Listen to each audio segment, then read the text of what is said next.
બધાને જય દ્વારકાધીશ। આજની કહાની કંઈક એવી છે કે સૌરાષ્ટ્ર સૌથી પ્રાચીન શિવાલય એટલે ગોપનાથ મહાદેવ આપણે પૂગીએ જોતા જ એટલે ખબર પડી જાય। સવારમાં નીકળી ગયા વાડી બાજુ, વાડીએ જઈને જોઈ જાય તો નેરીનું કામ હાલતું હતું। જીસીબી વાળે ભાઈને હરી કરી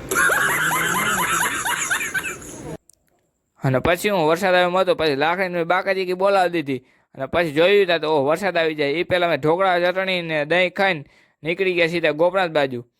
અને મિત્રો ગોપનાથ અહીંથી બહુ જાજો દૂર નહોતો, સામે જ દેખાતો હતો। હાલો ફટાફટ નીકળ્યો હતો તો આ સફેદ કલરની ઓરડીમાં સફેદ કલરનું કાગળ, સફેદ કલરના ધોળા કાઢતા કાઢતા સફેદ અને કેસરી કલરના મંદિરે પૂગી ગયા। મિત્રો ન્યા હે ને વિડીયો કે ફોટો પાડવાની મનાઈ હતી, એટલા માટે સફેદ કલર અને સફેદ ને કેસરી કલરના પવન કે પૂગી ગયા। ત્યાં જઈને જોઈ જાય તો ઓ ભાઈ સાહેબ અહીંથી પૂડીએ તો ભૂખા નીકળી જાય। સફેદ કલરના બુસ્કટ વાળા સબસ્ક્રાઈબર મળી ગયા। સફેદ કલર વાળા કહેતા દવા ભાઈ ગામ જો આ બાજુ છે, આપણી ગાડીમાં ગોય ગોપને લખેલું છે ને હાલો ઇસ ટાઈમ ખચકાવાનું કાન કાકરી, તો આ હે કાન કાકરી।